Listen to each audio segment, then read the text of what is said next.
What's up, St. John? It's Father Jonathan again, and today I want to talk to you all a little bit about delayed gratification. Delayed gratification. What does that mean? It means we have to wait, or we have to put off until later what it is that we want. Sometimes we may even have to suffer through or struggle through something before we can actually get whatever the thing is that we want. This is something that's very difficult. There was a study, back in 1972 where they brought this group of kids together at Stanford University, and these were kids who were like between the ages of 3 and 5. And what they would do is they'd bring each kid into a room, and this scientist would be in the room, and he'd put a plate on a table in front of them that had a marshmallow on it, okay?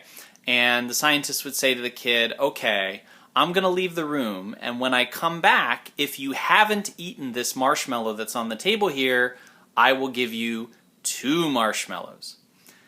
And so, of course, he would leave the room, and what would happen? Well, like, a lot of the kids would just, eat the marshmallow off the plate.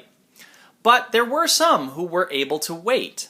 And what they did was they tracked these kids as they grew up, and they found that the kids who had been able to wait, who had been able to delay gratification, had better outcomes in many places in their lives. They had higher SAT scores, better health, better success in their careers, you name it, because they were able to do this. They were able to delay gratification.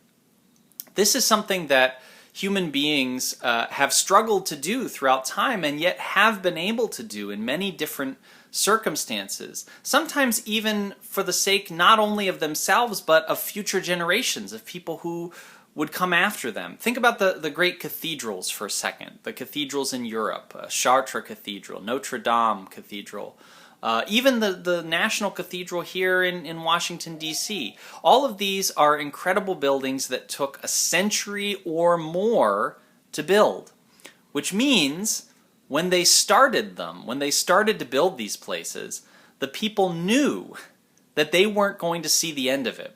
They weren't going to be the ones who would benefit from the work that they were doing. And yet they believed so strongly in what they were doing that they did it anyway, because they had benefited from what past generations had left behind for them. They wanted to create something, or start to create something, that future generations could benefit from. Really amazing. Even like just within our country, think about the response that this country had during World War II. I talked to my grandfather on the phone a couple of days ago, and he was like a teenager during World War II, so he was still here in the U.S., and he said that there was a lot of difficulty. There were a lot of things you couldn't get.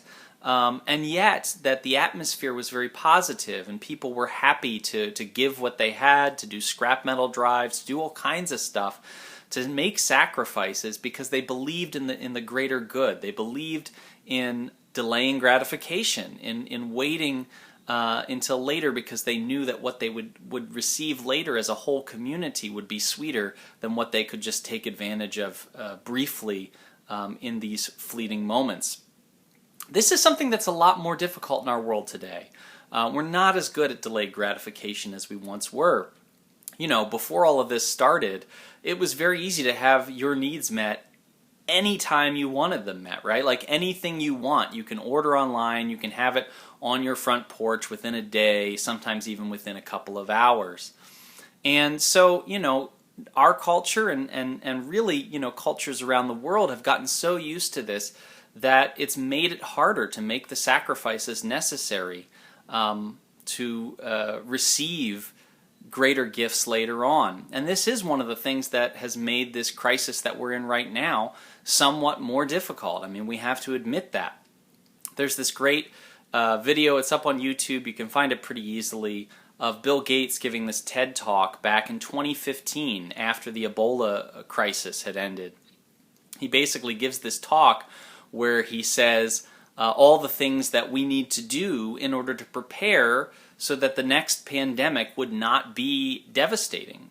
And if you listen to the things he says, They're all the things that experts say now we should have been doing that would have made this so much better and so much easier for us, but we didn't do them. Why? Because we don't understand delayed gratification anymore, right? It was like, why should I suffer now for something that might happen in the future?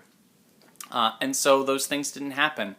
And, not just here, but in other places around the world as well. And we're all kind of facing a much more difficult challenge because of it. Nevertheless, what we're doing right now, the sacrifices that we're being asked to make right now together, apart, but together, are sacrifices that can yield a greater good.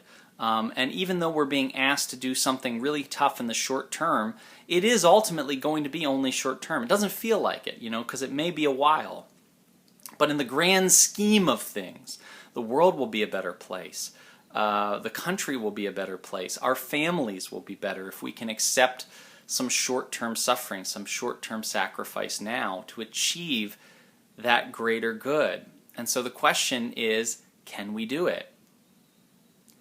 Can you do it?